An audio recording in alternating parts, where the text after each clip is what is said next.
toujours, hein, après un match, une victoire, un match ou une défaite, il faut toujours rendre grâce à Dieu parce que c'est le football aussi. Moi, je pense que nous ne sommes pas des dieux. Parce qu'en football, il y a trois choses.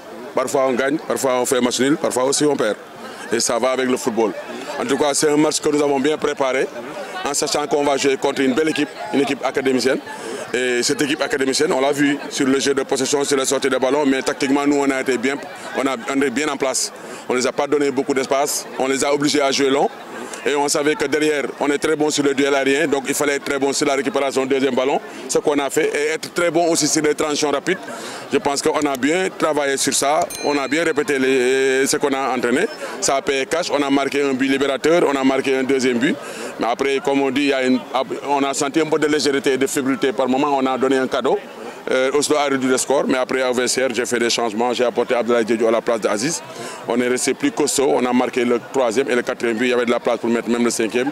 Mais c'est ça le football. Parfois tu viens, tu domines, ça passe, parfois même tu peux dominer, créer autant d'occasions de but et ne pas marquer. Et c'est ça le football, je rends grâce à Dieu.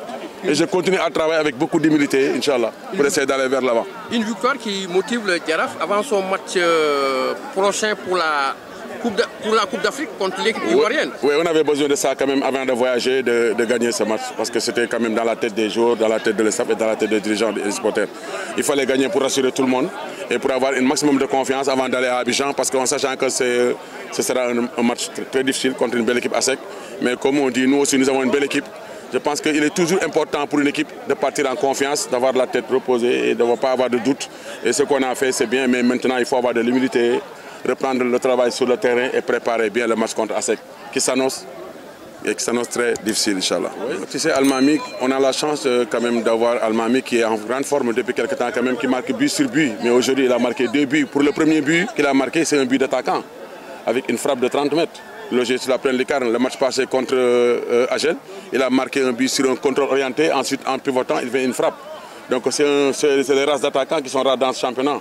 Ben, je pense qu'il doit beaucoup plus s'améliorer dans le jeu collectif. Parfois aussi, il doit pouvoir jouer avec les autres à un moment donné. Mais je pense qu'il progresse énormément. Mais il faut qu'il soit calme, lucide, serein et puis qu'il ait de l'humilité en sachant que rien n'est encore fait pour lui. Il a encore beaucoup de chemin encore à faire.